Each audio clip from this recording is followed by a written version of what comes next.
I rolled for Snoop's Premium Nutrients. That's how I got the gig initially in 2016. Come on. Snoop co-owns a company called Snoop's Premium Nutrients, and the owner of that company was looking for someone to, instead of just gifting them the pounds, they wanted to roll it for him to give it to him. So there was, I guess, a little bit of word going around, like, who knows, somebody that could really do this gig. So somehow a girl I knew suggested me to the people looking, which was the owner of the company and then the farm, the growers that were handling the cannabis. So I went and I, rolled for them. They liked it, told me to come back the next night, and then the infamous roll-off that happened. It's a lot of fugazi What's the infamous stories. roll-off? Let's hear it. So the roll-off was me, a guy who works for Doggy Style Records, one of his sound engineers, and then a big stogie roller, like a Venezuelan guy who travels the world rolling big boy, you know what I'm saying? Like actual things at parties and weddings and things like that. A cigar aficionado, if you will.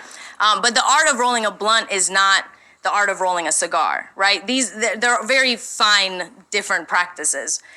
So he definitely had a hard time trying to keep up. And then the sound engineer was good. It just wasn't pretty, and then it took a long time. And then it was like he needed tools and assisted things to, I don't know. I'm Iranian. I'm good at doing things. You're good at rolling, man. You Middle Eastern.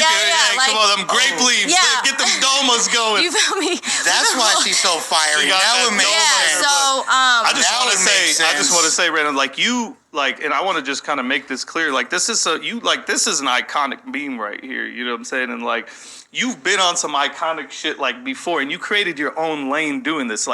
You created a job. Who doesn't think damn, I could get paid to smoke and roll fucking weed all day, and a lot of people are like, man, fuck my fucking degree. What did I go to school for? It's like, Mom, I'm gonna become a fucking custom fucking blunt roller, and that's not the only talent you got. But I'm just saying, you made a lane out of that, and I think you should really pat yourself on the back for that. If people don't. Hell yeah, thank you so much. But just to add to what you were saying, you're absolutely right. Ever since we was kids, I mean, if you're a smoker, first of all, it's always been a thing within our smoking community. You know how to roll. What's your pearl like? How you just talk shit, right? That's a real thing. Exactly. Do you got have it. Do you know what the fuck you're doing? Are you about to waste my weed?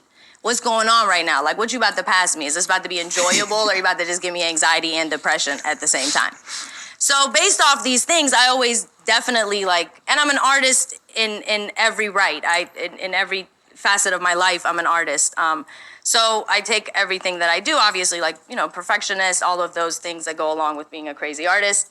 So when the gig first came up, I mean, I've been at the back of every party ever my whole life rolling up anyway, right? So now we get paid big buku bucks to do it for your favorite celebrity. Hold on. Just throw out real quick before we get into it, a whole list of motherfuckers. Who's your latest who's your latest who's a client now? So drum roll please.